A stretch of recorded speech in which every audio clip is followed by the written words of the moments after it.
qızlar, Astara Moldan Zeyd üçün bir neçə parça bəyənmişəm. Amma seçim arasında qalmışam. Mənim bir dənə seçim eləməyi kömək eləyin, xahiş edirəm. Bu il uşaqlarda şortikli tulumlar çox dəbdədir. Mən də yığmışam. Deməli, birincisi budur. Kətan materialdadır. Çox sərin saxlayar məncə. Həm də şirindir. Bir göstərirəm. İkincisi, belə bir dəstə üstündə Milk Yum yazılıb və şortiklidir. Bunun da rəngi çox soft gəldi gözümə. Buna baxın da bir dənə nə olar? Sarışın uşağın əynində düşünün də bir dənə bunu. Çox gözəl görünməz.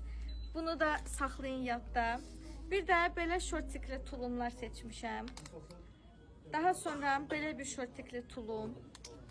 Daha sonra bu dəsti Zeyd üçün necə deyim, xaki rəngini almışdım. Yoxsa xaki bu rəngdir. Mavi rəngini almışdım. Çox bəyəndim. Materialı zaten çox keyfiyyətlidir. İndi də bu rəngini götürmək istəyirəm. Və son olaraq Zeyd üçün şirin, belə şirin bir papaq və bir dənə də belə bir tulum. Bu göstərdiklərimdən hansını bəyəndiniz, rəylərdə yazın.